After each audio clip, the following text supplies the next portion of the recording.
Kickstart Your Coaching Edge podcast, where it's all about getting real around all things coaching. And what we know for sure is that what got you here won't get you there.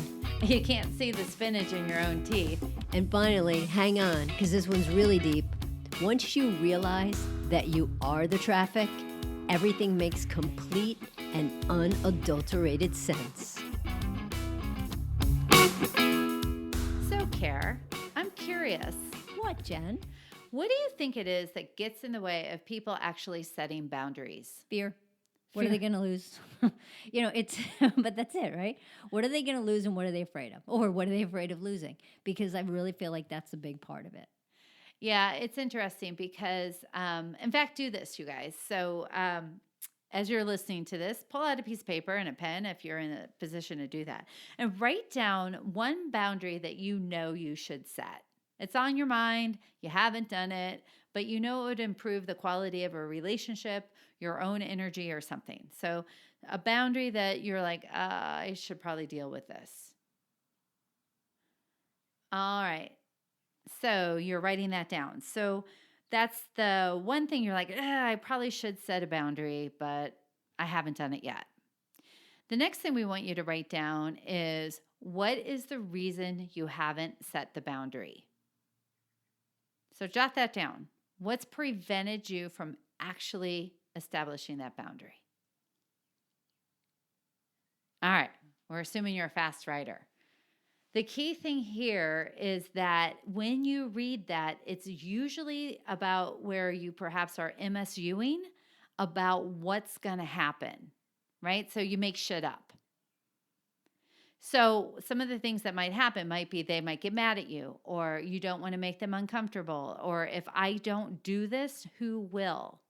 So it's all the what ifs, the different types of stories that come into play that we think may or may not happen if we actually take a stand with this boundary. And that's a big part of it, right? The big MSU thing, because it's what's the story that you're creating versus what's really real at this point.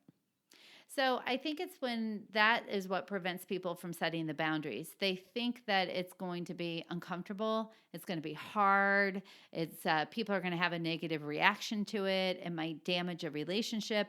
And some of those may be true. I mean, those may be the outcome.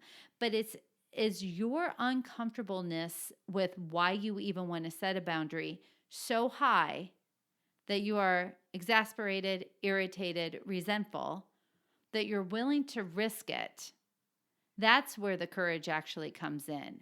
Because in theory, setting a boundary is to make a relationship more cohesive or better in some way. Not necessarily closer, not even more intimate, but just at a more functional level. That's a strong word, but that's the word that came out of my mouth.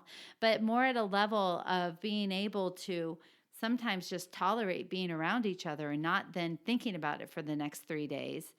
It's important to be able to say, do I want to go through that? And yes, some people may get upset and some people may thank you. At the end of the day, though, it's about who you are, where's your energy, where do you give your power away, and what kinds of boundaries do you want to set to be able to have a healthy relationship with yourself? You know, Jen, I think, though, too, it's about picking your hard right at that point. Because what you just said, right, it's hard to establish a boundary, right? It's hard to have the conversation about the boundary. You know, it's hard when you think about the fact that something might change. But it's also hard to not do it because you're wasting all that mental energy on actually thinking about it so much. So it's hard to do it. But then how many times do you not do something and you don't do it and you don't do it and you don't do it. And then finally you do it and you're like, well, that wasn't so bad. So it's the energy that you expend prior to that gets exhausting. So it's just like, all right, let's just freaking do it already. Yeah, boundaries come in many different ways. It could be somebody, maybe they call you all the time for free advice and you're ready to set a boundary that people normally pay you for that. Or it could be that you give away a lot of your time and talent in certain areas. It could be that you always say yes and then end up resenting the other person for even asking. There's so many different ways that boundaries come in. It could be topics that cause friction and uncomfortableness for everybody involved.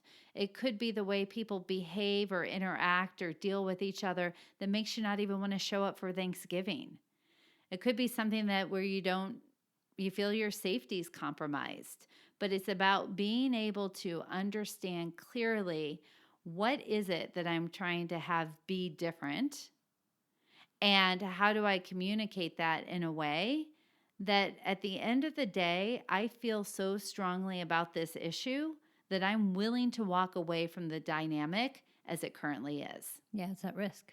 Totally about that risk. Totally. What do they say? Risk and rewards are dance partners. That's not it. That's not it. No. Yeah, I don't know what that is. Risk is the reward of something. I don't know. I don't know. We'll have to look that one up, but it's brilliant. So stay tuned. Keep listening to our podcast, and maybe sometime in the next 365 episodes, we'll reveal what that is. Bye, guys. Hey, everybody. Thanks for listening to the Kickstart Your Coaching Edge podcast. Craving more in-depth discussions? Check out the Get Real Inner Circle with our no BS in-crowd of coaches. Join live coaching discussions, breakdowns of coaching calls, and have some fun while you're at it. You're going to want to go to kickstartyouredge.com/inner circle. It's time to get real.